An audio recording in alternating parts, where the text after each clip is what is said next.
जो वादा किया वो निभाना पड़ेगा।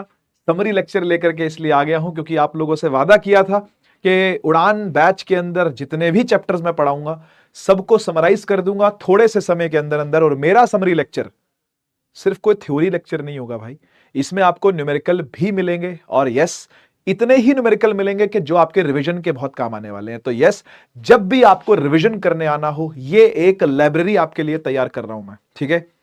तो जब भी आप लौट करके वापस आओगे, क्योंकि पूरे पूरे चैप्टर दोबारा तो कोई पढ़ेगा नहीं भाई, है ना, रिवीजन लेकिन अगर आपने कर लिया तो आप पूरा चैप्टर एक बार में याद कर जाओगे कि भाई हाँ हाँ ये चीजें इसके अंदर थी। तो बिना टाइम वेस्ट किए स्टार्ट करते हैं अपने इस चैप्टर के रिवीजन के साथ, समरी के साथ। आओ जी। तो यार ये मेरा अपना ऑफिशियल टेलीग्राम चैनल है, आप इसको ज्वाइन कर सकते हो, बता चुका हूं मैं पहले भी। ये हमारी क्वेश्चन बैंक की बुक है जो कि हमने लिखी है पिछले 3 सालों में। आप जब भी चाहे प्रैक्टिस के लिए आप इसको जरूर रेकमेंड कर सकते हो, क्योंकि प्रैक्टिस के सवाल बहुत बहुत सारे इसके अंदर हैं। तो कभी भी सवालों की कोई कमी आपको नहीं मिलने वाली है, बाढ़ आ जाएगी सवालों की, ऐसी किताब ये लिखी है हम लोगों ने। चलिए रिवीजन स्टार्ट करते हैं हम लोग कंप्लीट चैप्टर लाइट का।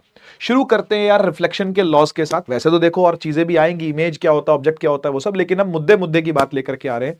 देखो रिफ्लेक्शन का मतलब होता है लाइट का बाउंसिंग बैक करना। लाइट कभी भी किसी चीज से टकरा करके अगर वापस आती है, that is called bouncing back of light, और उसी को कहते हैं हम लोग रिफ्लेक्शन।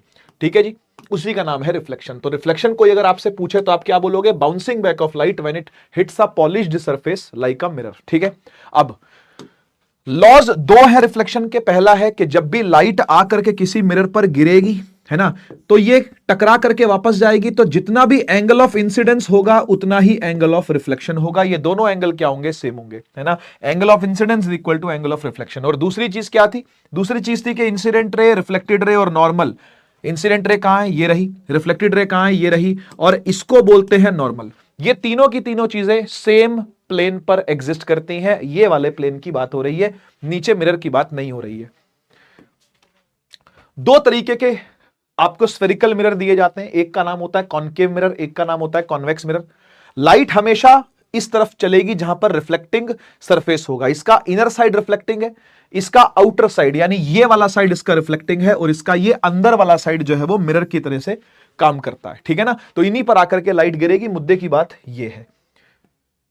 स्फेरिकल मिरर का नाम स्फेरिकल मिरर इसलिए पड़ा क्योंकि यह हमेशा एक बड़े से गोले का पार्ट होता है। उस बड़े से गोले का ये वाला जो पार्ट है, ये वाला, इसको बोलते हैं स्फेरिकल मिरर। ठीक है ना, तो ये है असल में एक बड़े से गोले का पार्ट। अब बड़े से गोले का पार्ट है तो इसका कोई सेंटर भी होगा, और उस सेंटर का नाम होगा centre of curvature. Centre of curvature से आप जब मिरर पर एक लाइन डालोगे तो आप इस लाइन को बोलोगे प्रिंसिपल एक्सिस। पीए शॉर्ट में लिखा हुआ है, वहां इसकी फुल फॉर्म भी लिखी हुई है। ठीक है, जहां पर आकर के ये मिरर को टच करती है उसको पोल कहते हैं बेटा। क्या कहते हैं उसको? पोल कहते हैं। और यहां से लेके यहां तक रेडियस कहलाएगी, रेडियस ऑफ कर्वेचर। इसी का आधा फोकल लेंथ होता है। आगे जाकर के हम लोग देखेंगे, सबके नाम यहां पर ऑलरेडी लिखे हुए हैं। दोनों का एक बार नेचर समझ लेते हैं। कॉनकेव मिरर का नेचर क्या है, कॉन्वेक्स मिरर का नेचर क्या है? देखो कॉनकेव मिरर का नेचर यह है कि यहां पर अगर लाइट आएगी तो यह लाइट को ला करके एक पॉइंट पर इकट्ठी कर देता है। लाइट आकर के क्या करेगी? एक पॉइंट पर इकट्ठी हो जाएगी। यहां पर इसका उल्टा है, यहां पर अगर लाइट आएगी तो ये पीछे वाले फोकस की हेल्प लेता हुआ इसको फैला देगा। यहां से ऐसे और यहां से ऐसे लाइट क्या करेगी? फैल जाएगी, और पीछे अगर खींचोगे तो कहां मिलेगी? फोकस पर मिलेगी। ये खास बात है। तो इसका काम डाइवर्ज करना है। कॉन्वेक्स मिरर का दूसरा नाम डाइवर्जिंग मिरर भी है, कॉनकेव मिरर का दूसरा नाम कन्वर्जिंग मिरर भी है। और जैसा कि मैंने आपको बताया था कि जिस पॉइंट पर ला करके लाइट को इकट्ठा करते हैं, उस पॉइंट का नाम प्रिंसिपल फोकस होता है, और पोल से लेकर के उस फोकस तक की दूरी को फोकल लेंथ बुलाते हैं। पोल से लेकर के उस फोकस तक की दूरी को फोकल लेंथ बुलाते हैं। और ये जो फोकल लेंथ होती है ये रेडियस ऑफ कर्वेचर की आधी होती है, या फिर ऐसा बोले कि रेडियस ऑफ कर्वेचर डबल होती है। क्यों डबल होती है? क्योंकि बेटा पोल से लेकर के सेंटर ऑफ कर्वेचर तक को रेडियस बोलते हैं, और इसका मिड पॉइंट जो है वो फोकस है। बात समझ में आई ना? तो 3 पॉइंट हो गए, पी हो गया, एफ हो गया, सी हो गया। पी हो गया, एफ हो गया, सी हो गया। यहां से लेके यहां तक की दूरी रेडियस ऑफ कर्वेचर, यहां से लेके यहां तक की दूरी फोकल लेंथ। तो ये इसका हाफ देखने को आपको मिलता है। कभी भी आपने इमेज बनानी हो तो हम दो रेज को क्या करते हैं? कम से कम दो रेज को क्या करते हैं? मिलवाते हैं। और ये दो रेज रिफ्लेक्टेड रेज होनी चाहिए। इमेज का लेना देना रिफ्लेक्टेड रेज के साथ होता है। तो कभी भी दो बन जाएंगी, अगर मिल जाएंगी रिफ्लेक्टेड रेज तो आपको इमेज देखने को मिलेगी। क्या देखने को मिलेगी? इमेज देखने को मिलेगी। अगर rays of light actually meet करती हैं तो आपको देखने को मिलेगी रियल इमेज, आपको देखने को मिलेगी रियल इमेज। और रियल के साथ साथ इन्वर्टेड आपको फ्री मिलता है। इन्वर्टेड और रियल साथ साथ आते हैं दोनों, ठीक है, रियल इन्वर्टेड दोनों साथ साथ आते हैं।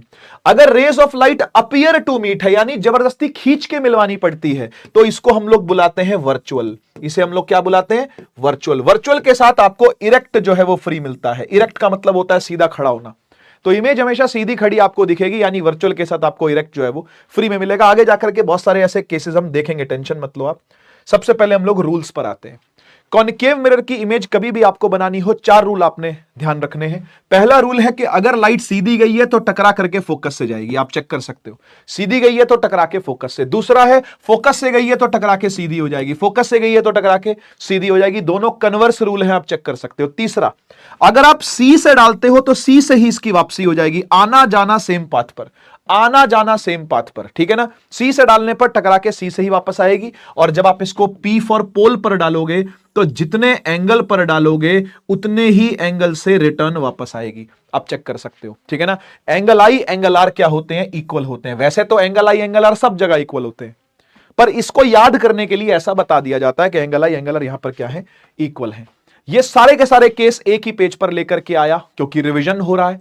तो रिवीजन में आप देख सकते हो कि सबसे पहले ऑब्जेक्ट वाला जो केस है वो इन्फिनिटी का है, दूसरा वाला बियॉन्ड सी है यानी सी से पीछे रखा हुआ है, फिर सी पर ही एग्जैक्ट रख दिया, फिर सी और एफ के बीच में रखा हुआ है, फिर उसके बाद एफ पर रखा हुआ है और एंड में रखा हुआ है एफ और पी के बीच में। ये 6 केस है। छठा केस जो है ये सबसे इंपॉर्टेंट केस है, इसका नाम है वीवीआईपी केस। ऐसा क्यों? क्योंकि सभी केसेस के अंदर अगर आप देखोगे तो रियल इन्वर्टेड है, रियल इन्वर्टेड है, रियल इन्वर्टेड है, रियल इन्वर्टेड है, रियल इन्वर्टेड है, पर एकमात्र ऐसा केस है जो वर्चुअल इरेक्ट है। चेक कर सकते हो आप, ठीक है ना। बाकी ये केसेस कैसे कैसे बनते हैं आओ एक बार देख लेते हैं फटाफट से। अगर इन्फिनिटी पर बेटा ऑब्जेक्ट है तो आप ये बोलोगे कि जो रेज है वो बहुत दूर से आ रही है, बहुत दूर से आ रही है तो टकरा करके फोकस पर मिलेंगी। अगर ऑब्जेक्ट आपने बियॉन्ड सी रखा हुआ है इस जगह पर, ठीक है ना, तो पहली रे आपने सीधी निकाली, फोकस से चली गई, दूसरी फोकस से सीधी चली गई, यहां पर छोटी सी इमेज बन जाएगी। तो रियल है, इन्वर्टेड है, साथ ही साथ डिमिनिश्ड है, यानी छोटी इमेज बनती है। वो आता है सेम साइज वाला, ये जनरली बच्चों को याद होता है। अगर ऑब्जेक्ट आपने सी पर रखा हुआ है तो इमेज भी आपकी कहां बनेगी? सी पर ही बनेगी। एक रे सीधी गई टकरा के फोकस से, दूसरी फोकस से गई टकरा के सीधी हो गई, ठीक। फोर्थ केस के अंदर बड़ी इमेज बनती है, मैग्नीफाइड इमेज बनती है, बनेगी रियल इन्वर्टेड ही लेकिन मैग्नीफाइड बनेगी। आपने ऑब्जेक्ट रखा होता है सी और एफ के बीच में और आपकी इमेज बन रही होती है बियॉन्ड सी, बड़ी सी नीचे की तरफ। पहली रे सीधी फोकस से, दूसरी फोकस से सीधी, वही वाला तरीका है जो बाकियों में अपना रहे हैं। यह आता है पांचवा केस। पांचवा केस थोड़ा सा डिस्प्यूटेड है, पुरानी किताबों में लिखा हुआ है इमेज इंफिनिटी पर बनेगी, नई वाली जो किताबें हैं वहां लिखा हुआ है कि इमेज बनेगी ही नहीं। दोनों का मतलब एक ही है। इमेज ना बनने का मतलब यही है कि इंफिनिटी पे ही बन रही है। देखो ज्योमेट्रिकली सोचो अगर आप, तो पहली रे टकरा करके फोकस से गई, दूसरी पोल से टकरा करके, क्या ये दोनों पैरेलल नहीं जा रही क्या? और मैथमेटिकली जो दो रे पैरेलल जाती हैं वो कभी नहीं मिलती, तो ऐसा बोलते हैं इंफिनिटी तक जा रही हैं जी, बहुत दूर तक जा रही हैं दोनों ये, क्योंकि कभी मिलना तो है नहीं उन्होंने, तो इमेज भी कभी बननी नहीं है। तो ज्योमेट्रिकली बोले तो इंफिनिटी, लेकिन रियलिटी में बोले तो नॉट फॉर्म्ड। सो सच तो यही है कि इमेज कभी बनती नहीं है। तो आप सच लिख करके आना, कोई दिक्कत वाली बात नहीं, घबराने वाली बात नहीं है। Object between F and P, इसमें क्या हो रहा है देखो ध्यान से। आपने ऑब्जेक्ट रखा हुआ है एफ एंड पी के बीच में और इमेज बन रही है पीछे, मिरर के अंदर बन रही है इमेज। ये वर्चुअल इरेक्ट का एकमात्र केस है, वर्चुअल इरेक्ट का एकमात्र केस है कॉनकेव मिरर का, ठीक है। ध्यान से देखिएगा, एक रे तो आपने पोल से निकाल दी सेम एंगल वाली, दूसरा आपने सी के थ्रू निकाली है, सी के थ्रू गई, टकराई और वापस। फिर से करके दिखाता हूं, देखो यहां से निकली, गई, टकराई और वापस। सेम लाइन पर ही आप लेकर के आना, फिर पीछे एक्सटेंड करके आप इमेज बना देना। यही तरीका है इसको बनाने का। टेबल आप देख सकते हो, एक छठाई केस है वर्चुअल इरेक्ट जो सबसे अलग है, बाकी सब रियल इन्वर्टेड है, देखने को आ रहा है। एक बार यूजेस भी देख लेते हैं। यूजेस 3-4 तरीके के यूजेस हैं। जैसे रियर व्यू मिरर का यूज है कॉन्वेक्स मिरर का, ठीक है ना। यहां पर तो सारे कॉनकेव हैं, हाँ यहां तो कॉनकेव दे रखा, अभी कॉन्वेक्स भी आपको दिखाता हूं। ये होगा कहां गया कॉन्वेक्स, कहां गया? अच्छा कोई बात नहीं, चलो वैसे ही बताता हूं मैं आपको। पहले कॉनकेव सुन लो। कॉनकेव मिरर का जो यूज है वो हेडलाइट के अंदर होता है गाड़ियों की, ठीक है, टॉर्च के अंदर होता है, ठीक है। शेविंग मिरर जो होता है, मेकअप मिरर जो होता है, डेंटिस्ट का जो मिरर होता है, ये सारे के सारे कॉनकेव मिरर है। क्यों? लेकिन देखो ध्यान से समझना इस बात को। अगर आपने लाइट जलानी हो तो आप ये चाहोगे ना कि जो लाइट की बीम है वो बिल्कुल डायरेक्टेड सीधी निकले। सोचो सोचो सोचो, यही चाहोगे ना? तो आप कोशिश करोगे कि जो आपका बल्ब है वो फोकस के ऊपर जले, ताकि यहीं से लाइट निकले और ऐसे जाए, यहीं से लाइट निकले और ऐसे जाए, यहीं से लाइट निकले ऐसे जाए, यहीं से लाइट निकले ऐसे जाए। बात समझ रहे हो? बात समझ रहे हो? तो यहां पर यही होता है, टॉर्च के अंदर फोकस पे बल्ब रखा जाता है, मिरर के अंदर ऐसे मिरर होता है, ऐसा हेडलाइटों में भी ऐसे ऐसे मिरर होते हैं। तो इनके फोकस पर ही क्या रखा जाता है? बल्ब, ताकि टकरा करके ये लाइटें क्या हो जाए? पैरेलल हो जाए। फोकस से जब लाइट निकलती है तो पैरेलल हो ही जाती है, आपको पता है। तो वो वाला केस यहां पर यूज कर रहे हैं। दूसरे में क्या है? शेविंग मिरर हो गया, डेंटिस्ट हो गया, मेकअप मिरर यहां पे नहीं बना हुआ, कोई दिक्कत नहीं। ये जो मिरर होते हैं, ये मिरर के अंदर सिक्स्थ केस यूज होता है, यानी कि जो हमारा VVIP जो केस है ना, VVIP जो केस है हमारा, वो यहां पर यूज होता आपको दिखता है, जहां पर आप ऑब्जेक्ट FNP के बीच में रखते हो और आपकी इमेज जो है वो पीछे बनती है। ठीक है ना? ऐसा क्यों? आप शेव करने जा रहे हो तो अपने मुंह को कहां रखोगे? ऐसी जगह रखोगे ना कि आपका मुंह बड़ा दिखे। आपकी दाढ़ी छोटी छोटी दाढ़ी है, मान लो, वो दाढ़ी बड़ी दिखे तभी कट पाएगी। डेंटिस्ट को दांत देखने हैं और उसको दांत बड़ा करके देखना पड़ेगा, मैग्नीफाई करके, तो उसको VVIP केस ही यूज करना पड़ेगा। सिक्स्थ केस वो क्या करता है? मिरर को दांत के इतना पास ले आएगा कि दांत जो होगा ना वो मिरर के F और P के बीच में आके बैठ जाता है। दांत जो है ना वो मिरर के F और P के, फोकस और पोल के बीच में आके बैठ जाएगा, अपने आप ही दांत बड़ा दिखेगा, डॉक्टर उसका इलाज कर लेता है। ये तरीका है। ठीक है जी। ऐसे ही कॉनकेव मिरर का एक और यूज भी है। जैसे लेंस में, आपको पता होगा, लेंस में हम सन की लाइट को इंसिडेंट करवा करके कागज जलवाते हैं ना, सेम कहानी मिरर के साथ भी की जा सकती है। इसको बोलते हैं सोलर कंसंट्रेटर। ये सोलर फर्नेस में यूज होता है। ठीक है? This mirror is called solar concentrator. क्या करता है? सन से लाइट लेगा और एक पॉइंट पर सारी लाइट, बड़े बड़े मिरर होते हैं, बहुत बड़े बड़े मिरर होते हैं, सन से लाइट लेंगे और एक पॉइंट पर उसको इकट्ठी कर देंगे, वहां पर उसकी हीट से हम लोग काम चला लेते हैं। इसी प्रकार रियर व्यू मिरर क्या करता है? रियर व्यू मिरर असल में कॉन्वेक्स होता है, यह बात आपको पता होनी चाहिए। रियर व्यू मिरर क्या होता है? कॉन्वेक्स मिरर होता है। कॉन्वेक्स मिरर के अंदर जब लाइट डाली जाती है ना तो वो फैल जाती है ना? आपको पता है बात। तो जैसे लाइट फैलती है वैसे ही कैप्चर भी होगी, तो दूर दूर की लाइट भी वो कैप्चर करता है।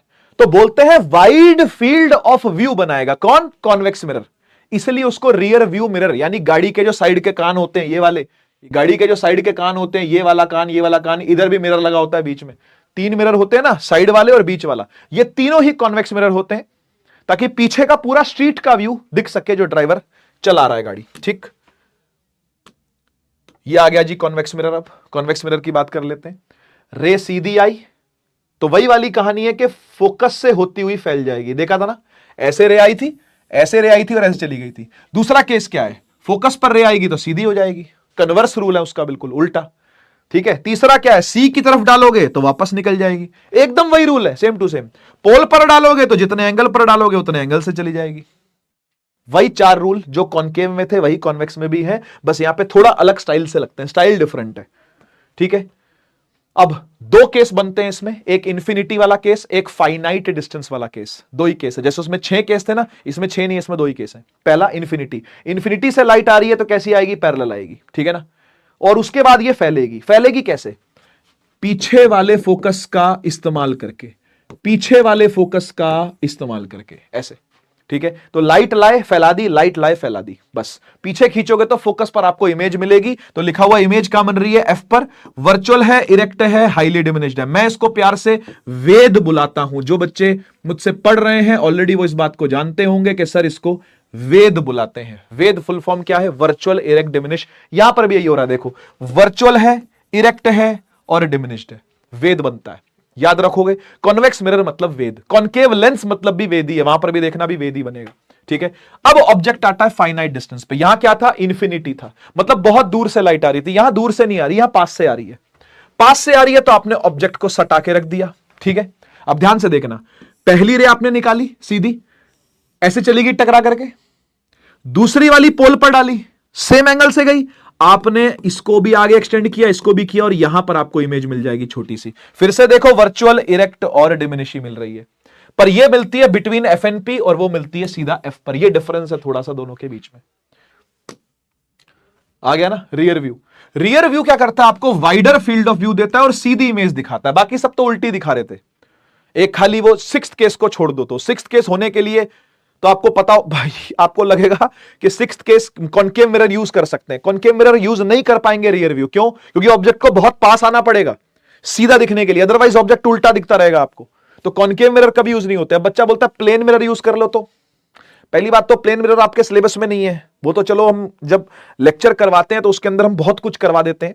प्लेन मिरर वैसे तो सिलेबस में है नहीं, आपके डायग्राम वायग्राम कुछ नहीं है, लेकिन हाँ उसका बस यूज आपके सिलेबस में है कि भाई जो प्लेन मिरर होता है वो वर्चुअल बनाता है, इरेक्ट बनाता है, सेम साइज की इमेज बनाता है, ठीक है ना, ये सब बातें वहां पे कर लेते हैं। कहानी यह है कि यहां पर प्लेन मिरर इसलिए नहीं लगाते क्योंकि प्लेन मिरर सेम साइज का ऑब्जेक्ट बना के दिखाएगा, और सेम साइज का ऑब्जेक्ट बनाने के लिए ऑब्जेक्ट को काफी काफी बड़ा दिखा देगा वो। तो पूरी स्ट्रीट जो है ना वो घिर जाएगी। आप चाहते हो कि पूरी रोड दिखे, ये वाली गाड़ी भी दिखे, ये वाली भी दिखे, पीछे वाली भी दिखे, इस लेन में अगर कोई आ रहा तो वो भी दिखे। उसके लिए आपको चाहिए वाइड फील्ड ऑफ व्यू। वो आपको कौन देता है? कौन देता है? कॉन्वेक्स मिरर देता है, ध्यान रखिएगा। तो रियर व्यू मिरर कॉन्वेक्स होता है।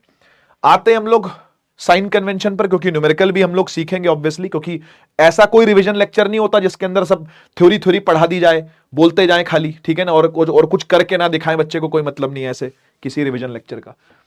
साइन कन्वेंशन क्या कहता है कि सारे के सारी दूरियां जो है वो पोल से नापी जाती हैं।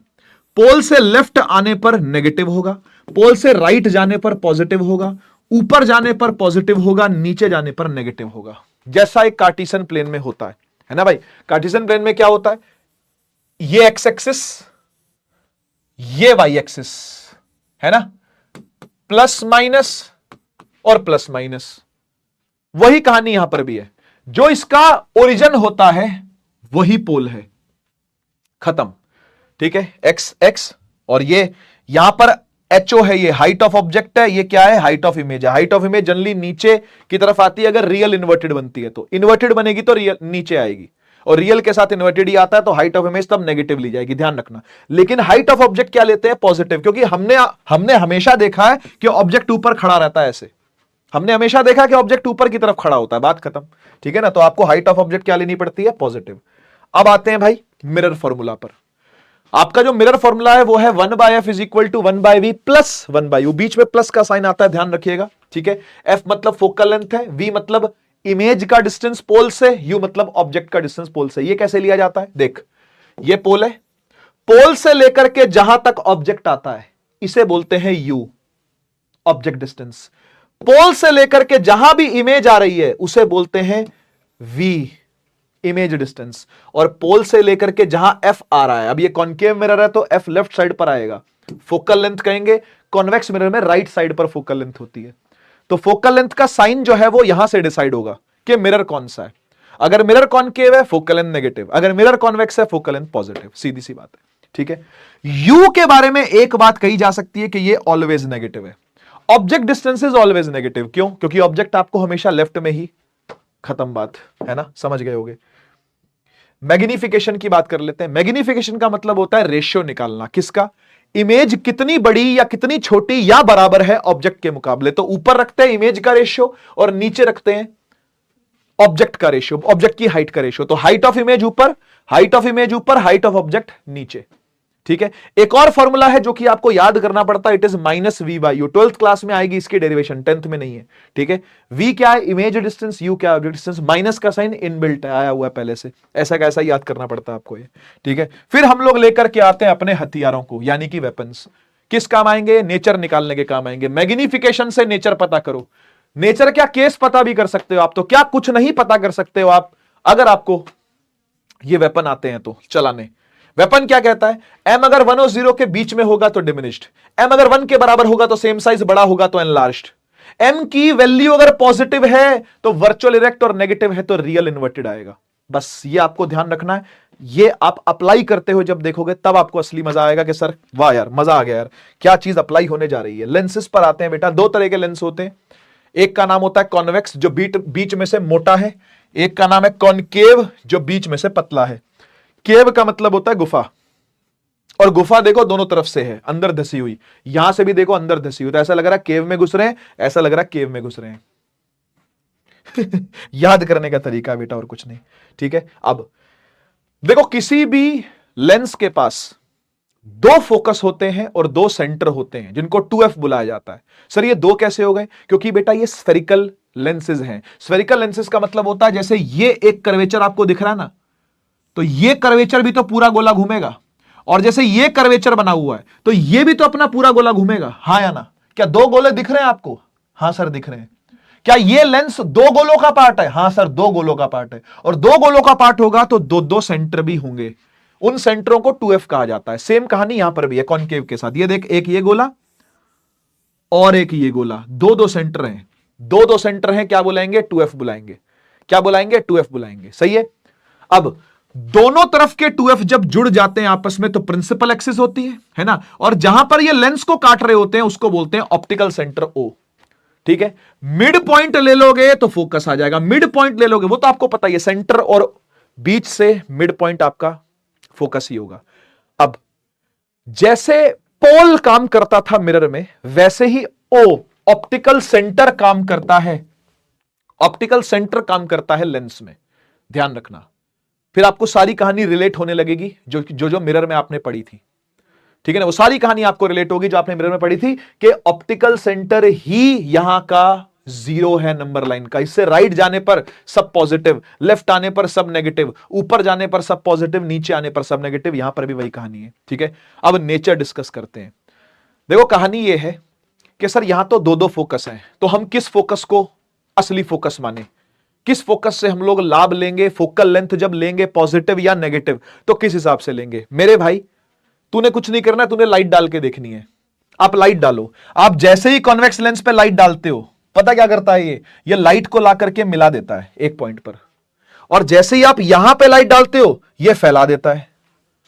अब ये मिला देता है तो किसी पॉइंट पर तो मिला रहा है ना, और क्या वो पॉइंट इस ऑप्टिकल सेंटर से राइट साइड पर है क्या? हां, तो फोकल लेंथ पॉजिटिव लेंगे।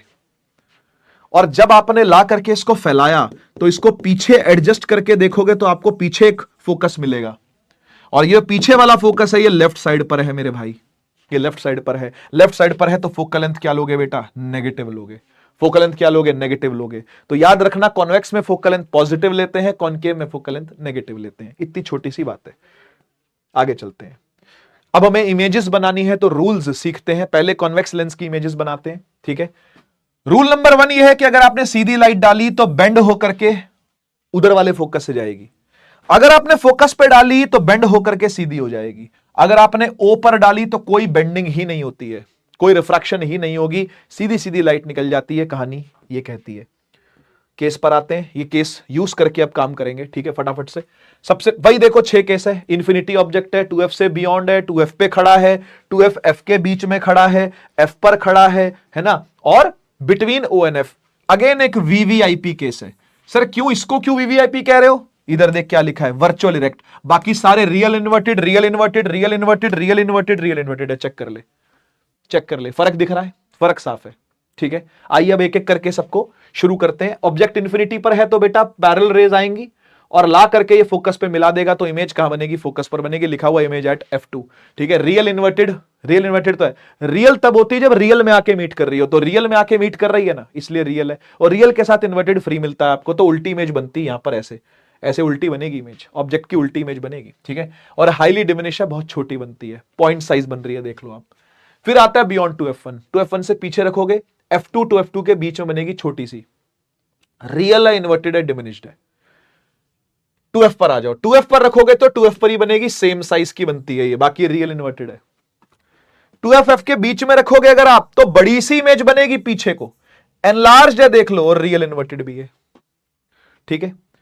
F पर रखोगे तो इमेज गायब हो जाएगी। मैंने आपको बताया था इमेज एट इंफिनिटी, पुरानी किताबों में लिखा हुआ है, और नई किताब में देखोगे तो वहां साफ साफ लिखा हुआ है इमेज नहीं बनेगी। तो सच बात है, ऑब्जेक्ट अगर आप फोकस पे लाके रखोगे, ये फोकस थोड़ा इधर दिखा रहा है, ये फोकस पे ही है बेटा, फोकस पे लाके रखोगे तो पैरेलल जाएगी, यानी इंफिनिटी तक जाएगी, बेसिकली बनेगी ही नहीं, कायदा ये कहता है।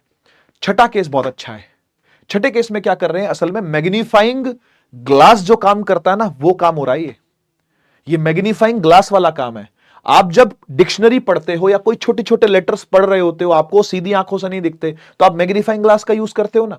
तो मैग्नीफाइंग ग्लास क्या करता है कि वर्ड्स को, लेटर्स को, अक्षरों को, शब्दों को O और F1 के बीच में ला करके प्लेस कर देता है यहां पे। अब इससे क्या होगा, आप रूल यूज करोगे। रूल क्या कहता है, अगर लाइट सीधी गई है तो फोकस से जाएगी, और ओ से गई है तो अनडेविएटेड जाएगी, सीधी सीधी निकल जाएगी। अब ये जा तो ऐसी रही है लेकिन कर रही है डाइवर्ज, डाइवर्ज कर रही है तो भाई इनको फिर पीछे मिला देंगे, है ना। जो डाइवर्ज करती है उसे पीछे मिला दिया जाता है, इसको भी पीछे इसको भी पीछे मिला दिया, तो यहां पर आकर के एक बड़ी सी इमेज देखने को मिल रही है। मतलब सुन, ऑब्जेक्ट था छोटा, ये ऑब्जेक्ट था छोटा सा, और इमेज बन रही है ये देख बड़ी सी। तो जो तू लेटर छोटे छोटे डिक्शनरी के देखता था ना, वो तुझे बड़े होके दिखाई देते हैं, देते कि नहीं देते बताओ, है ना। और लेंस में से ही दिखते हैं, वो लेंस में से ही देखते हो आप। यहां पे आंख रख रहे होते हो एक्चुअली में, यहां आपकी आंख होती है उस टाइम पे, है ना, और आपको ये ऑब्जेक्ट ना दिख करके बड़ी सी इमेज दिखती है। ऐसा होता है कि नहीं होता, ये जादू है ठीक है, ये कहानी है कॉन्वेक्स लेंस की, वर्चुअल इरेक्ट बनती है ये, ठीक है। एक चीज अगर आप नोट करो तो आप ऑब्जेक्ट को पास पास पास पास पास पास पास लाते जा रहे हो, और इमेज जो है वो झटक के दूर भागती जा रही है ना। आप चेक करो, हर केस में यही हो रहा है। बहुत दूर ऑब्जेक्ट था तो यहां इमेज थी, आप ऑब्जेक्ट को और पास ले आए, ऑब्जेक्ट और इमेज F2 से पीछे चली गई, आप 2F पर ले आए, इमेज 2F पे चली गई, आप यहां बीच में ले आए, वो 2F से पीछे चली गई, आप F पे ले आए, वो इन्फिनिटी चली गई, आप और इन दोनों के बीच में ले आए, ये और पीछे जाकर के दुनिया घूम के वापस यहां आके खड़ी हो गई है पीछे, अंडरटेकर की तरह ठीक है ना। तो ये छठा केस इसलिए थोड़ा सा खास है, ठीक है ना। तो ये केस 1 था, जब ये केस 1 था तो यहां पे इमेज बन रही थी, ये केस 2 हुआ तो 2F2 पे इमेज बन रही है ना, ऐसा हो रहा है। फिर ये 3 4 5 इस तरीके से इमेज जो है पीछे पीछे भागती जा रही है और बड़ी भी होती जा रही है, साइज भी बढ़ता जा रहा है, आप चेक करो तो, है ना, साइज भी बढ़ता जा रहा है। देखो सबसे पहले हाईली डिमिनिश थी, फिर सिर्फ डिमिनिश थी, फिर सेम साइज की हुई, फिर मैग्नीफाई हो गई, फिर बहुत मैग्नीफाई हो गई, है ना, और फिर मैग्नीफाई, मतलब छठा केस तो एकदम अलग ही है, ठीक है जी। ये टेबल बनी हुई है, आप चेक कर सकते हो। फिर से देखो 6 केसेस वर्चुअल इरेक्ट, बाकी सारे रियल इन्वर्टेड है, आपकी नजर पड़ रही है, ठीक है। कॉनकेव लेंस पर आते हैं। कॉनकेव लेंस में भी वही सेम टू सेम रूल है भाई। अगर लाइट सीधी आई तो आपको पता है कि फैला देता है, ये फैलाएगा तो कैसे फैलाएगा, ये पीछे वाले फोकस का यूज करके फैलाएगा। कैसे फैलाएगा, पीछे वाले फोकस का यूज करके फैलाएगा। ओ के लिए वही वाली कहानी है कि ओ से पास किया तो अनडेविएटेड निकल जाएगी, कुछ नहीं होगा उसको, सीधी सीधी निकल जाएगी, बढ़िया सर। 2 केस आते हैं, एक इंफिनिटी वाला, एक फाइनाइट डिस्टेंस वाला, मतलब कहीं भी रख लो। इंफिनिटी वाले में क्या है, आपने रे डाली ऐसे, है ना, उधर फैल गई और ये वाली इधर फैल गई, तो कैसे मिली, ऐसे F पर मिलेगी, है ना, पीछे खींच के लाओगे F पे मिल जाएगी। इमेज F पर हाईली डिमिनिश्ड है, वर्चुअल और इरेक्ट है। आप फिर से देखो, वेद है यहां पे, कहा था ना मैंने, कॉन्वेक्स मिरर में भी वेद है और कॉनकेव लेंस में भी वेद है, वर्चुअल इरेक्ट डिमिनिश्ड। इधर देख, वर्चुअल इरेक्ट डिमिनिश्ड है, इसको भी सीखो ढंग से। आओ देखो, आपने एक ऑब्जेक्ट रखा, कहीं भी रख दो जहां मन करे, फाइनाइट डिस्टेंस का मतलब है कहीं भी रख दो, बस इन्फिनिटी मत रखना, कहीं भी रख दो। पहली रे सीधी गई तो फैल गई, दूसरी रे ओ से चली गई, जो फैली है उसको पीछे खींच के लाओगे ना, ये देख यहां बनेगी इमेज छोटी सी, यहां बनेगी छोटी सी इमेज। तो ऑब्जेक्ट ये रहा, इमेज ये रही, ऑब्जेक्ट ये रहा, इमेज ये रही, ऑब्जेक्ट ये रहा, इमेज ये रही। इमेज बन रही है कहां, बिटवीन F1 एंड O, यहां बनती है इमेज, ठीक है। वर्चुअल इरेक्ट डिमिनिश तो मैंने आपको दिखाई दिया, वेद तो है यहां पे, वेद तो याद रखना भाई।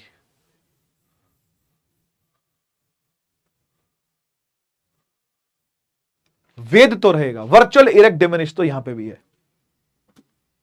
चलिए अब आते हैं sign convention, same to same sign convention है, इधर वाली सारी चीजें नेगेटिव, इधर वाली सारी चीजें पॉजिटिव। फोकल लेंथ का ध्यान रखना, कॉन्वेक्स लेंस है तो राइट वाला फोकस एक्टिव रहेगा, कॉनकेव लेंस है तो लेफ्ट वाला रहेगा, बाकी सब वैसे का वैसा है ना। देखो लिखा rest all same rule for sign, ठीक है। ऑप्टिकल सेंटर से मेजर होगी, इतना मोटी बात है, ठीक है ना। ये सब चीजें आपको पहले से आती है, सेम रूल है सारे, ठीक है। चेंज क्या है, फॉर्मूले के अंदर चेंज है। ये लेंस फॉर्मूला है, प्लस था, यहां प्लस था तो ये मिरर फॉर्मूला था, ये माइनस लग गया तो लेंस फॉर्मूला है। यहां माइनस था तो ये मिरर के लिए था, यहां प्लस लग गया तो ये क्या है, लेंस के लिए। ध्यान रखना, उधर प्लस था इधर माइनस है, उधर माइनस था इधर प्लस है, और ये वाला फॉर्मूला तो सेम ही है।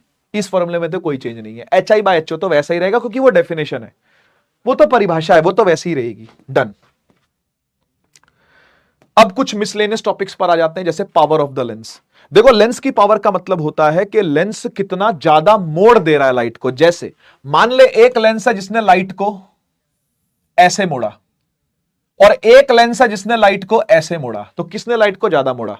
बच्चा बोलेगा सर ये देखो ये ज्यादा मोड़ा हुआ है। नहीं बेटा, आप ये एंगल चेक करो, आप ये वाला एंगल चेक करो, ये एंगल चेक करो, ज्यादा है या ये एंगल ज्यादा है? कौन सा एंगल ज्यादा है? ये एंगल ज्यादा बड़ा है ना, ये ज्यादा बड़ी मुड़ी है। तो जो ज्यादा लाइट को मोड़ेगा उसकी पावर ज्यादा होगी, और जिसकी पावर ज्यादा होती है उसकी फोकल लेंथ कम होती है। फोकल लेंथ और पावर इनवर्सली प्रोपोर्शनल होते हैं, ध्यान रखिएगा। P is equal to 1/f formula आता है, और मैं तो सिखाता हूं कि भाई P is equal to 100/f भी याद रखो, सेंटीमीटर के अंदर काम आता है, सेंटीमीटर के अंदर काम आता है, 100/f याद रखो, ठीक है। फिर ये देख यहां पे दिया भी हुआ है। फिर कॉम्बिनेशन पर आते हैं। कई सारे लेंसेज अगर साथ साथ जोड़ रखे हैं, सबको सीधा सीधा ऐड कर दो, सबकी पावर सीधी सीधी ऐड कर दो। अब जिसकी नेगेटिव में पावर होगी वो इसलिए होगी क्योंकि उसकी नेगेटिव में फोकल लेंथ होगी। नेगेटिव में फोकल लेंथ किसकी होती है? कॉनकेव लेंस की। पॉजिटिव में किसकी होती है? कॉन्वेक्स लेंस की। तो जो पॉजिटिव में है वो पॉजिटिव में रखा रहेगा, जो नेगेटिव में वो नेगेटिव में रखा रहेगा, टोटल पावर निकल के आ जाएगी। फोकल लेंथ निकालनी हो तो 1/f कर दो। रिफ्रैक्शन के डेफिनेशन पर आते हैं। रिफ्रैक्शन का मतलब होता है लाइट का बेंड करना। कब करती है? जब एक मीडियम छोड़ के दूसरे मीडियम में जाती है। क्यों करती है? इसलिए क्योंकि मीडियम की डेंसिटी अलग अलग है। लिखा हुआ है देख, refraction occurs because light travels with different speed in different medium. ठीक है जी। तो तिरछी आकर के कभी भी लाइट अगर गिरेगी, सीधी आके गिरे तो कोई दिक्कत नहीं है, तिरछी आके गिरेगी अगर, तो उसका बेंड होना लाजमी है, उसने बेंड होना ही होना है। ठीक। अब दो तरीके की बेंडिंग होती है। एक होती है रेरर मीडियम से डेंसर मीडियम की बेंडिंग, दूसरी होती है डेंसर मीडियम से रेरर मीडियम की बेंडिंग।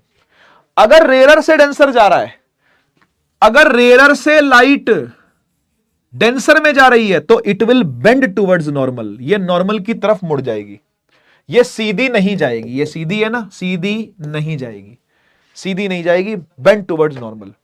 और ये रे आई डेंसर मीडियम से, ठीक है, तो इस पाथ को कंटिन्यू नहीं करेगी, वो अवे फ्रॉम नॉर्मल भाग जाएगी, क्योंकि डेंसर से रेरर में जा रही है, तो इस पाथ को फर्दर कंटिन्यू नहीं करती, इस पाथ को फर्दर कंटिन्यू नहीं करती। ठीक है, ध्यान रखिएगा।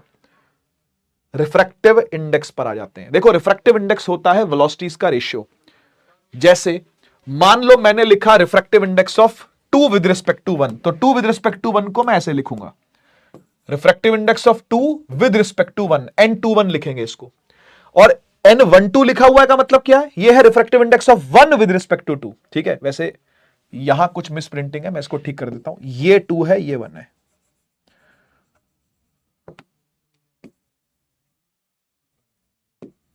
ये है N21, N2,1। ठीक है ना। तो N2,1 कभी भी लिखा जाए, it means relative refractive index की बात हो रही है। रिलेटिव क्या होता है सर? ये रिलेटिव का मतलब होता है जब पहला मीडियम एयर ना हो। अगर पहला मीडियम एयर है तो एब्सोल्यूट बोलते हैं, अभी आगे आएगा, बता दूंगा मैं, अभी के लिए केवल सुन लो रिफ्रैक्टिव इंडेक्स लिखते कैसे हैं। अगर N2,1 लिखा हुआ है तो आप इसको N2/N1 भी लिख सकते हो। ये N2/N1 क्या है सर? ये एब्सोल्यूट होते हैं। ये शॉर्टकट मैंने आपको दिया था प्रैक्टिस सेशन, जिन बच्चों ने देखा है वो समझ जाएंगे। जो बच्चे बिना प्रैक्टिस सेशन के यहां पे आए हैं वो फंस जाएंगे, वो कहेंगे सर ये क्या लिखा हुआ है ना। इसके लिए आपको प्रैक्टिस सेशन पे जाना पड़ेगा, वहां पे मैंने एक RDX दिया है। ठीक है, प्रैक्टिस सेशन पूरा देखोगे तो आपको मिल जाएगा। ठीक है, ये बच्चों को पता होता है कि N2,1 V1/V2 होता है। V1 क्या है? लाइट की स्पीड पहले मीडियम में, लाइट की स्पीड दूसरे मीडियम में। तो अगर आप रिफ्रैक्टिव इंडेक्स दूसरे मीडियम का निकाल रहे हो तो ध्यान रखना कि वेलोसिटी दूसरे की नीचे रखनी है। ये 2 और ये 2 साथ साथ रहेंगे। हिंदी में बोलूं, जिस मीडियम का रिफ्रैक्टिव इंडेक्स निकालोगे उस मीडियम की वेलोसिटी, लाइट की वेलोसिटी नीचे रखनी है, ऊपर दूसरे वाले की रखोगे जहां से लाइट आ रही है। भाई एक से आ रही है, एक में जा रही है ना, वही कहानी है। देखो, ये 1 से आ रही है, 2 में जा रही है, तो 2 का रिफ्रैक्टिव इंडेक्स निकाला 1 के हिसाब से। 1 में स्पीड कितनी है? V1, 2 में स्पीड कितनी है? V2, खत्म। इतनी सी कहानी है। ठीक है,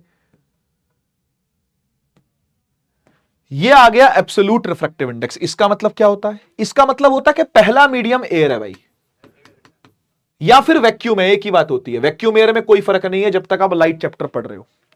ठीक है, वैक्यूम एयर में कोई फर्क नहीं है, तो एयर लिख लो, वैक्यूम लिख लो। नीचे क्या है? नीचे कह रहा है वाटर है, नीचे वाटर है, यानी लाइट एयर से आ रही है, वाटर में जा रही है। यहां क्या हो रहा है? एयर से आ रही है, ग्लास में जा रही है। तो मैंने क्या बोला था?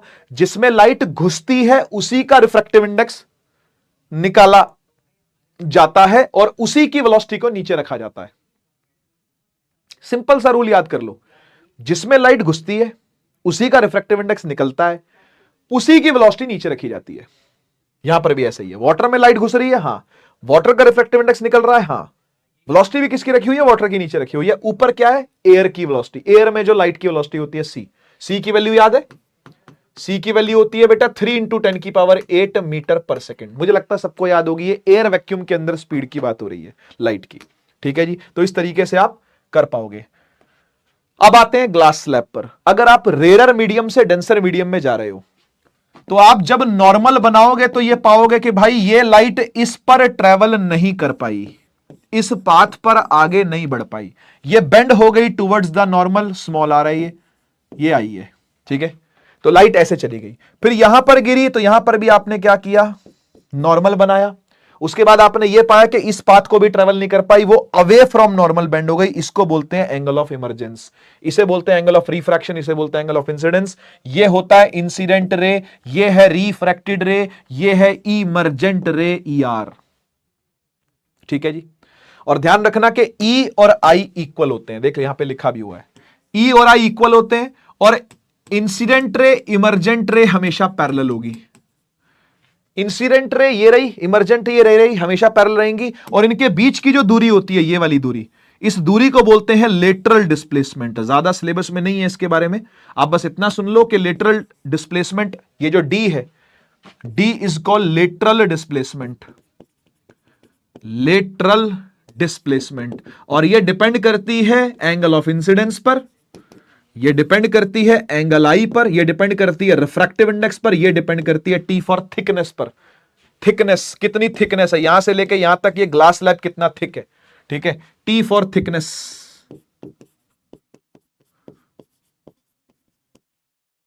N मतलब रिफ्रैक्टिव इंडेक्स RI, ठीक है। और I तो आपको पता ही एंगल ऑफ इंसिडेंस है, ठीक है।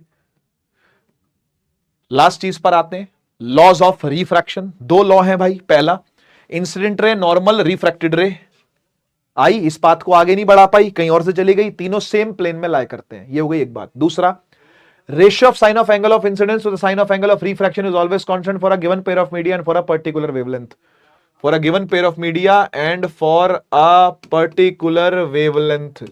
इसका हिंदी में मतलब यह हुआ कि अगर आप चाहते हो, स्नेल्स लॉ बोलते हैं इसको, अगर आप चाहते हो कि sine I divide by sine R का ये जो पेयर है, ये जो एंगल है, ये जो एंगल है, ये इनका पेयर हमेशा सेम आए, इनका पेयर हमेशा कांस्टेंट आए, इनके पेयर में कभी चेंज ना आए। चेंज ना आए मतलब 30 डिग्री पर डालने पर 50 डिग्री निकलता हो, 30 डिग्री डाला 50 डिग्री, 30 50 30 50 30 50, यही पेयर हमेशा अगर आप चाहते हो तो कह रहा है कि पेयर ऑफ मीडिया चेंज मत करो, मतलब एयर से जिसमें जा रही थी उसी में जाने दो, या ग्लास से वाटर में जा रही थी तो ग्लास से वाटर में ही जाने दो।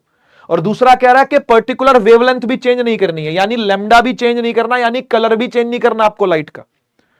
कह रहा अगर कर दिया तो, अगर हमने पेयर ऑफ मीडिया छेड़ दिया तो क्या ये 30 50 नहीं हो पाएगा? बोले नहीं हो पाएगा, 30 48 हो जाएगा, ये 30 45 हो जाएगा, 30 40 हो जाएगा, लेकिन 30 50 नहीं हो पाएगा, 30 50 नहीं हो पाएगा, फिर 30 48 हो जाएगा। कब? अगर आपने मीडियम चेंज कर दिया तो, कोई भी दोनों में से, जोड़ी में से कोई भी चेंज कर दिया। कह रहे और अगर रंग बदल दिया लाइट का तो, जिस रंग की लाइट आ रही थी, मान लो ये लाइट जो है ये आ रही है येलो कलर की, और अब मैंने इसको बदल के ब्लू कलर कर दिया, तो कह रहा अगर ऐसा कर दिया तो भी आप भूल जाओ कि ये एंगल जो है वो जो पहले चाह रहे थे वही होगा, 30 50 नहीं होगा, 30 50। ये कह रहा है स्नेल्स लॉ, ठीक है ना। तो स्नेल्स लॉ की ये कहानी है। इसके बाद इतने क्वेश्चंस कर लेंगे अब कि चैप्टर जो है वो आपका लॉक हो जाएगा। आओ यार चैप्टर लॉक करते हैं फटाफट से, इतने क्वेश्चंस काफी हैं। क्या बोल रहा है? कह रहा है we wish to obtain an erect image of an object using a concave mirror. बस इतना, रुक जाओ। कॉनकेव मिरर से इरेक्ट इमेज बनाना चाहता है, कब मिलेगी? 6th केस पे, VVIP। याद है?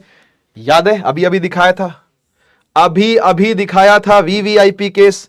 कॉनकेव मिरर से इरेक्ट इमेज चाह रहा है बेटा ये, हाँ या ना? है ना? आओ एक बार कर लेते हैं, कुछ सवाल हैं बस प्रैक्टिस के लिए छोड़ रखे हैं मैंने, ठीक है। कह रहे फोकल लेंथ कितनी है? 15 सेंटीमीटर है।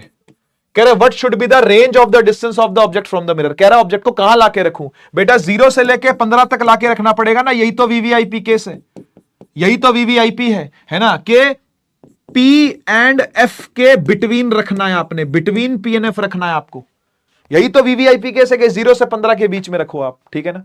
तो what should be the range of the distance, what is the nature of the image, nature क्या होगा, नेचर होगा virtual plus erect plus enlarged, है ना, वर्चुअल इरेक्ट एनलार्ज्ड।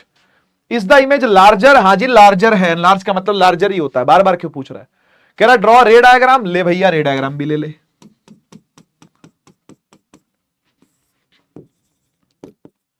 है ना भाई। वो क्या ही रिवीजन जो आपने थ्योरी थ्योरी देखा, बस रफ बना दिया हाथों से मैंने आपको दिखाने के लिए कि कैसे बनेगा, यही तरीका है बनाने का। आगे बढ़ते हैं। Name the type of mirror used in the following situation, support your answer with the reason. Headlight, headlight में कौन सा मिरर होता है, बताया था कॉनकेव। साइड या रियर व्यू में कौन सा होता है, कॉन्वेक्स होता है। सोलर फर्नेस में कॉनकेव होता है। अभी अभी बात हुई है जस्टिस की, तो कोई दिक्कत वाली बात नहीं है। मशहूर सवाल कह रहा है 1/2 ऑफ अ कॉन्वेक्स लेंस, कह रहा है कॉन्वेक्स लेंस का ये वाला हिस्सा, आधा हिस्सा क्या कर दिया भाई, ब्लैक कर दिया, इसको पेंट कर दिया। तो पूछता है कि क्या अब इमेज बनेगी, हां आंसर है बनेगी, आंसर है कि हां अब भी इमेज बनेगी, ठीक है। क्यों बनेगी, क्योंकि नीचे से जाएगी लाइट। आपको क्या लगता था लाइट बस ऊपर ऊपर से जाती है क्या, नीचे वाला लेंस पागल है, इतना ही लेंस लेके घूम रहे होते फिर तो मार्केट में, नीचे वाला लेंस भी तो बनाता है इमेज।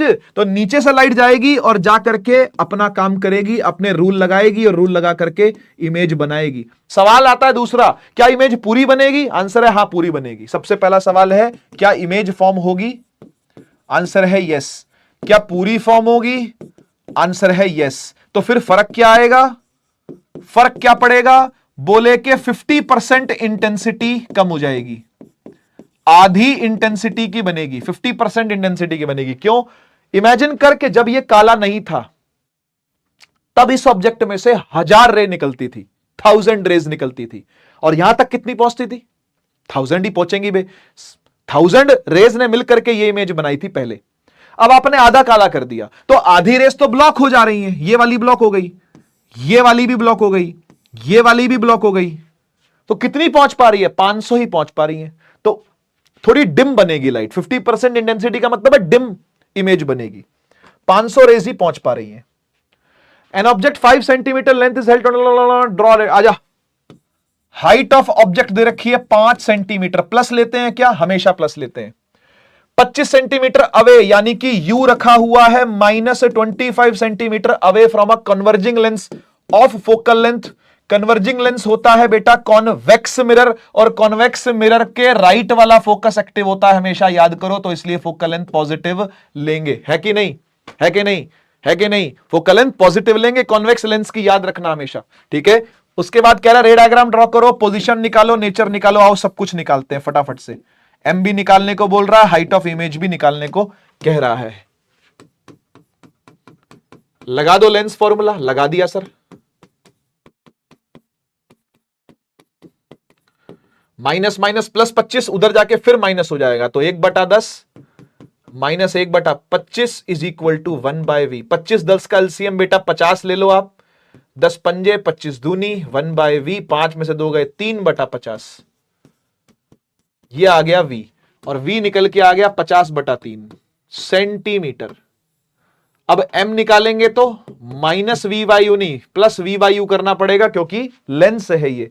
तो v क्या है बेटा 50/3, और u क्या है -25, काट दो, -2/3 आ गया, है ना, m आ गया -2/3, -2/3।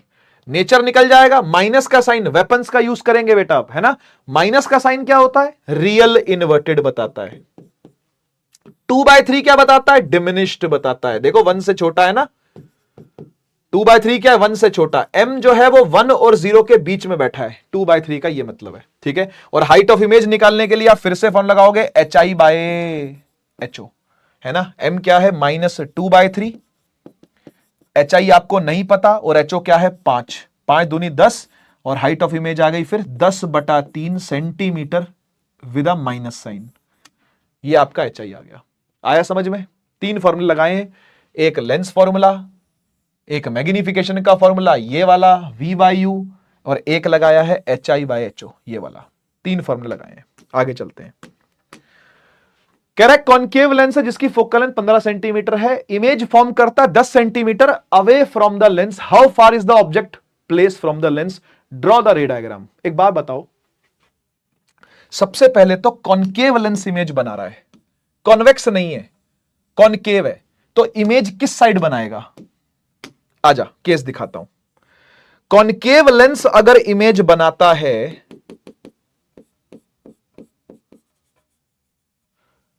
चाहे ये वाला केस हो, है ना, चाहे ये वाला केस हो, हमेशा लेफ्ट में ही तो बनाता है यार, हमेशा लेफ्ट में बनाता है। लेफ्ट में बनाता है तो आप V को हमेशा माइनस में ही लोगे। तो इमेज जो है इसने 10 सेंटीमीटर बनाई है, माइनस साइन आपको डालना पड़ेगा वहां, है ना। और फोकल लेंथ कितनी है? 15 सेंटीमीटर। आपको पता है फोकस भी लेफ्ट वाला ही यूज किया जाता है, हाँ या ना, फोकस भी लेफ्ट वाला यूज किया जाता है। तो V और F आ गया, U आपने फाइंड कर लेना है, ठीक है ना। बाकी रे डायग्राम वगैरह तो सब बनी जाएंगे। 1/F is equal to 1/V minus 1/U। F क्या है? माइनस का 15, V क्या है? माइनस का 10, और ये क्या है? माइनस का 1/U। माइनस का 1/U इधर ले जाओ और माइनस का 1/15 उधर ले जाओ, तो प्लस का 1/15 हो गया, ये माइनस का 1/10 हो गया। 1/U is equal to, LCM ले ले, 15 10 का 30 होता है, तो 15 दूनी 10 दिए, माइनस 1/30, तो U निकल के आ गया माइनस 30 सेंटीमीटर। ठीक है, रे डायग्राम अभी ड्रॉ किया तो था, इधर देख कैसे करेंगे। ये O F1 टू F1, कहीं भी ऑब्जेक्ट रख दे जहां मन करे। पहली रे सीधी फोकस से होकर चली गई, दूसरी वाली O से चली गई, ये रहा छोटा सा इमेज, O और F1 के बीच में छोटी सी image. An object is place at 10 centimetre. भाई बहुत इजी है, होमवर्क दे रहा हूं, आप खुद ट्राई करना, मैं गिवन लिख करके छोड़ रहा हूं खाली, ठीक है, होमवर्क है आपका ये। एक ऑब्जेक्ट है 10 सेंटीमीटर पर रखा हुआ, यानी यू क्या लेंगे? माइनस का 10 centimetre from a convex mirror जिसकी फोकल लेंथ दे रखी है 15, तो प्लस का 15 ले लेंगे। इमेज निकालना है और नेचर निकालना, इमेज डिस्टेंस और नेचर बताना आपको, हो जाएगा यार, है ना। नेक्स्ट क्वेश्चन कह रहा मैग्निफिकेशन प्रोड्यूस कर लो प्लेन मिरर की। अच्छा, प्लेन मिरर की मैग्निफिकेशन कह रहा है +1 है। कह रहा what do you mean by that, इसका मीनिंग क्या है? तो वेपन्स का यूज करो ना यार। वेपन क्या बोलते हैं? वेपन बोलते हैं अगर प्लस साइन है तो वर्चुअल इरेक्ट होगा, और 1 के इक्वल है, अगर M 1 के बराबर है तो सेम साइज होगा, सेम साइज होगा। खत्म हो गई बात। An object of size 7 centimetre, बिल्कुल सेम सवाल है जैसा अभी किया था बेटा, मिरर वाला। होमवर्क दे रहा हूं आपको, लेकिन हिंट देके, ठीक है, हिंट देके होमवर्क है दूसरा वाला। An object of height, size लिखा हो तो वो हाइट ही होती है बेटा, प्लस का 7 सेंटीमीटर लेने का, उसे प्लेस किया गया है यानी कि माइनस का 27 सेंटीमीटर लेंगे। In front of a concave mirror तो फोकल लेंथ लेंगे उसकी 18 सेंटीमीटर माइनस वाली। कॉनकेव मिरर का फोकस लेफ्ट साइड पर होता है। कह रहा कहां पे इमेज बनेगी, तो V निकालो, ठीक है, और फिर M निकालो, और जब HO दिया हुआ है तो वो आपसे HI भी निकलवा सकता है। फॉर्मूले लगाने और पुट करने, होमवर्क है आपका, आप ट्राई करोगे, मिरर फॉर्मूला लगा देना, आंसर आने शुरू हो जाएंगे, ठीक है। Find the focal length of the lens of power -2 dioptre, बहुत इजी है। देखो पावर होता है बेटा 100/F, सेंटीमीटर में लिया जाए तो पावर कितनी है? -2 डायोप्टर। 100/F निकालोगे तो F निकल के आएगा 100 डिवाइड बाय -2, 50 सेंटीमीटर आ गया। फोकल लेंथ आ गई -50 सेंटीमीटर, और माइनस में फोकल लेंथ कॉनकेव लेंस की होती है, याद करो। पावर भी लेंस की आती है, फोकल लेंथ माइनस में, इधर वाला फोकस होता है ना, कॉन्वेक्स का तो उधर वाला होता है, तो माइनस में लेंगे। What type of lens is this, बता दिया भाई, डाइवर्जिंग लेंस होगा ये वाला, ठीक है। डॉक्टर ने प्रिस्क्राइब किया करेक्टिव लेंस जिसका पावर है 1.5 डायोप्टर। अच्छा जी, पावर दे रखी है प्लस का 1.5 डायोप्टर, 1.5 डायोप्टर। कह रहा find the focal length, find करके दिखाओ। अरे भैया, क्या P is equal to 100/F नहीं किया जा सकता, सेंटीमीटर वाला? हाँ, तो 1.5 इज इक्वल टू 100/F नहीं लिखा जा सकता? हाँ, तो F इज इक्वल टू 100/1.5 हो जाएगा यार, है ना, सेंटीमीटर। बस इसको काट लेना भाई, सेंटीमीटर में आंसर आ जाएगा, ठीक है। फोकल लेंथ प्लस में है क्योंकि पावर भी प्लस में है, पावर प्लस में, फोकल लेंथ प्लस में, तो ये कॉन्वेक्स लेंस है, और कॉन्वेक्स लेंस जो होता है वो बाय नेचर कन्वर्जिंग होता है। तो पूछा हुआ कि कन्वर्जिंग है कि डाइवर्जिंग है, बता सकते हो कन्वर्जिंग है बहुत इजीली। ठीक है, खत्म, समरी लेक्चर खत्म। 1 घंटे से भी कम का था ये तो। ठीक है, तो मैंने यार ऐसा नहीं है कि मैंने कोई चीज छुड़वाई हो, मैंने हर एक चीज कवर करी है। ठीक है, और साथ ही साथ मैंने क्वेश्चंस भी करवाए हैं आपको। अब बस आपने 2 काम करने हैं। एक तो समरी लेक्चर आपने पूरा देख लिया, एक बार आप, छोटा लेक्चर इसलिए बनाया गया ताकि आप इसको बार बार आकर के देख सको, है ना, और बार बार आप इसको एक तरीके से गो थ्रू करना हो कभी भी आपको अपने चैप्टर को, तो आप ये वाला लेक्चर एक बार देख करके फटाफट फटाफट फटाफट गो थ्रू कर जाओगे। इसके नोट्स खोल जाओगे, वही गो थ्रू हो जाएंगे, वही काफी रहेंगे। इसके जो पीडीएफ है नीचे वो खोल लोगे, वो भी काफी रहेगा। लेकिन अगर सुनते हो आकर के तो मैं कुछ गहरी गहरी बातें भी उसके अंदर से बता देता हूं, और सवालों की भी प्रैक्टिस साथ में की जाती है बेटा। रिविजन का कतई मतलब नहीं होता कि आप थ्योरी थ्योरी पढ़ के चले गए और आपको थ्योरी थ्योरी पढ़ा दी गई है। वो टीचर भी अधूरा काम कर रहा है जो आपको सिर्फ थ्योरी पढ़ा दे रहा है रिवीजन के नाम पे, और आप भी अधूरा काम कर रहे हो अगर आप रिवीजन के टाइम पे न्यूमेरिकल नहीं कर रहे हो तो। क्योंकि न्यूमेरिकल ही जाना है बेटा फिजिक्स की, तो आपने 2 काम करने। मैंने क्या बताया आपको, कभी भी आपको जरूरत पड़े तो आपने बस इस लेक्चर को एक बार गो थ्रू करना, चाहे वो 2x पे कर लो। ठीक है ना, तो एक बार इस लेक्चर को 2x पर जरूर देखना। हर बच्चा जो जो यहां तक आकर के सुन रहा है मुझे, 2x पर इस लेक्चर को एक बार फिर देखे। ठीक है ना, 2x पर एक बार और व्यू करना है आपने इसको। ठीक है, और दूसरी चीज, आपने प्रैक्टिस सेशन जरूर करना है। जिन बच्चों ने प्रैक्टिस सेशन अभी तक नहीं देखा, मेरे पास डेटा आ जाता है बेटा, मुझे ऑलरेडी पता है कि कितने बच्चे प्रैक्टिस सेशन को देख चुके हैं, कितने बच्चों ने प्रैक्टिस सेशन अब तक नहीं देखा है, या फिर जिन्होंने कोई लेक्चर देखा है कोई लेक्चर नहीं देखा है। तो मैं आपसे रिक्वेस्ट करूंगा कि यार प्रैक्टिस सेशन में मैंने आप लोग के लिए डाल दिया है, बना के दे दिया है पीछे टीम को, वो अपलोड कर देगी, उसका भी डेटा मेरे पास आ जाएगा। तो वो डेटा यार कम ना हो, क्योंकि मैंने बहुत मेहनत से बहुत सारे क्वेश्चंस छांट करके मैंने लगभग 1.5 घंटे का लेक्चर वो बनाया है आप लोगों के लिए। तो प्लीज एक बार आप उसको भी जरूर देखना। प्रैक्टिस सेशन करने के बाद, रिविजन करने के बाद आपका ये चैप्टर कंप्लीट हो जाएगा, हर लिहाज से कंप्लीट हो जाएगा। ठीक है, चलिए, थैंक यू सो मच। मिलते हैं हम लोग फिर बैच के अंदर, लेक्चरों के अंदर। आगे के चैप्टर हम लोग पढ़ेंगे, ह्यूमन आई वगैरह जो जो चीजें रह गई हैं। तब तक के लिए take care, tata bye bye, Bharat माता की जय, जय हिंद, वंदे मातरम।